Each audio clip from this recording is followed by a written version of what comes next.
Okay, so let's take a look at our notes about Taylor polynomials.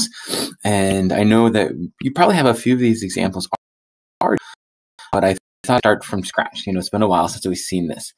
And so if you remember, just some key terms or some things up here on this particular box, a Taylor polynomial has a finite number of terms from a Taylor series. So a Taylor series, if you see the word series, it just means that you have all of the terms, right? And so when you look at Taylor series, they're often denoted with our sigma. So like n equals 1 to infinity of x to the n over n factorial. Okay, so that's when we should know, right? That's our Taylor series for e to the x, centered when c is equal to 0. And when c is equal to 0, when your center is equal to 0, you're a Maclaurin series. So that has an infinite number of terms. If we only want to look at a finite number of them, then we just change our series to a polynomial. And our standard definition in terms of calculating a general Taylor series or a general Taylor polynomial is right here. And so obviously something that you should know, you need to know. But some of our functions like e to the x or sine of x or cosine x, natural log of x, and 1 over x, we should know those formulas and be able to manipulate them rather efficiently. Okay, so let's just kind of go through some examples again. I'm assuming that maybe even if you have these examples done already, just to rework them on a separate sheet, or even watch through just to kind of refresh your memory. And I'll show a couple ways, especially for this first example. It says find the third degree Maclaurin polynomial for e to the 3x. Okay, so it is Maclaurin polynomial, so I know that it's centered at 0. And so let's say that I forgot my formula for e to the x. So what I could just think about is listing out, like what f. So if f of x is e to the 3x, then I know f prime of x is equal to 3e to the 3x. F double prime of x is equal to 9e to the 3x. And since it's a third degree polynomial, so that would mean in terms of if I'm looking at my coefficients, I would need to make sure I go out to x cubed. And the coefficient of x cubed would have a third derivative. So I'd need the third derivative, which is equal to 27 e to the 3x. Now, when I evaluate it at 0, so f of 0 would just be e to the 0, which is 1. And then f prime of 0 would be 3, because again, e to the 0 is 1. F double prime of 0, which is equal to 9. And then f triple prime of 0, which is equal to 27. So as I start building my polynomial, my third degree polynomial, so it's going to have, like I guess I could use p sub n, my third degree polynomial, for this function is equal to f of 0 plus f prime of 0 times x minus 0. And again, I don't need all these zeros, so I'm just going back to the definition that's up here in yellow. F double prime of 0 over 2 factorial times x minus 0 squared plus f triple prime of 0 over 3 factorial times x minus 0. Minus 0 cubed. Okay. And then I know these coefficients. So f of 0 is 1. And then f prime of 0 was 3 times x. And then f double prime of 0 was 9 times x squared over 2 factorial. And then f triple prime is equal to 27 over 3 factorial times x cubed. Now, on a free response, you don't even have to simplify any of your factorials, any of your coefficients. You may leave it just like that. third degree polynomial. And again, emphasizing that degree because the highest power is 3, even though there are 4 terms. And so we just have to be really, really careful with that.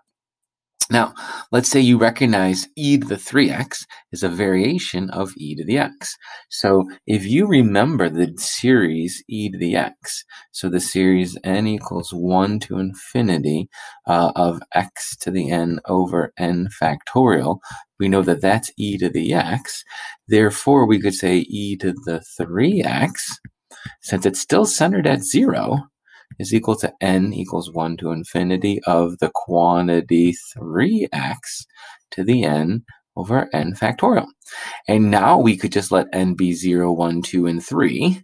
Therefore, we would get our third degree polynomial. So we could say that that our third degree polynomial would be when n equals 0, we would get 3x to the 0 over 0 factorial plus 3x to the 1 over 1 factorial plus 3x squared over 2 factorial plus 3x cubed, oops, quantity, my bad, over 3 factorial. And hopefully, if I did everything right, those would be equal to each other. So if you see a known series like e to the x, and it's in Maclaurin, so it's centered at 0, it's very easy to just manipulate that known series and then, substitute whatever that value is. Okay, so that's that. Now, let's look at our next one. This is centered at pi minus 6. Sorry, pi over 6. So, again, it's a third degree, so I need up to x cubed. And so if I think about my function, so my function f of x is equal to cosine of 2x. My first derivative would be negative 2 sine of 2x. My second derivative would be negative 4 cosine of 2x. And my third derivative would be positive 8 sine of 2x. And then I would put in pi over 6 to each of these. And when you put pi over 6, you're actually getting 2 times pi over 6 in all of our functions, which is like pi thirds. So I might want to have that reference angle of pi thirds up here. So like 1, 2, root 3. And so then I could say, oh, okay, so the cosine of pi thirds would be equal to 1/2.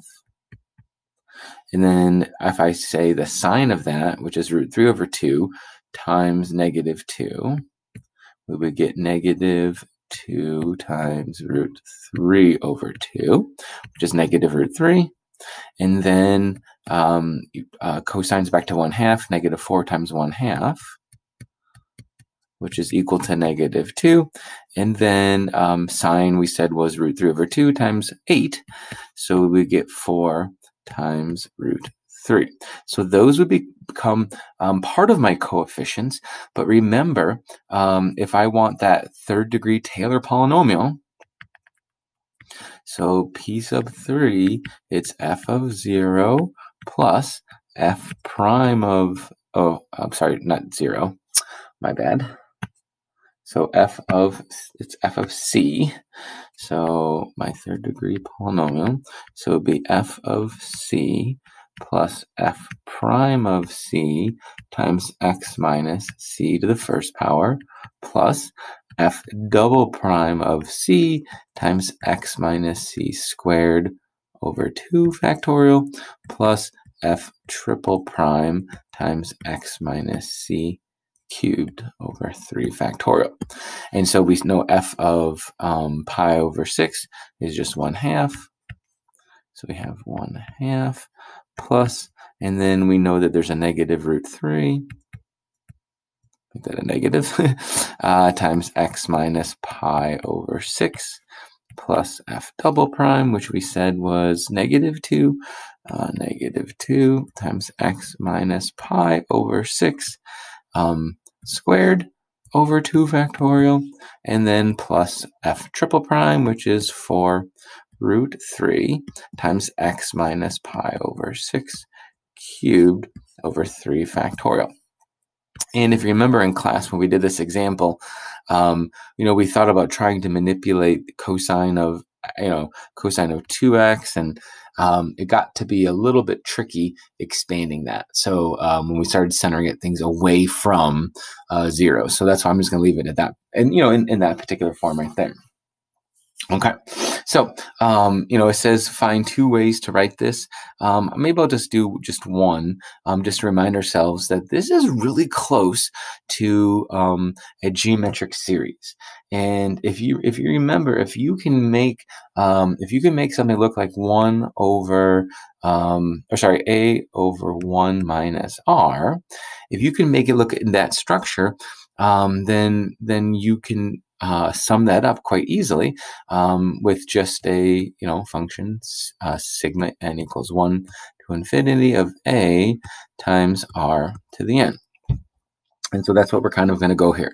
So the first thing I want to do is make this into, especially since it's centered at 2, like that's another thing I'm thinking about. Like if I'm centering this at 2, that means like I have to make sure that the quantity x minus 2 is its 0. And if I'm going to make it an x minus 2 here, then I better put a plus 2 here to balance it. So right now my function is equivalent to 1 over x minus 2 plus 2. Okay. Now our goal, if you remember, our goal is to make it look like this, a 1 minus r. That's non-negotiable. So if I go back here and rewrite this was 1 over, I'm going to think about, I'm going to think about that 2 coming in front perhaps, plus x minus 2, because that's going to eventually be my ratio. Non-negotiable, this 2 has to be a 1. So I'm going to divide both top and bottom by 2. So that's like a 1/2 divided by 1 plus 1/2. X minus 2. So just some clever manipulation here. And we want this to be a minus. So we make it a double negative.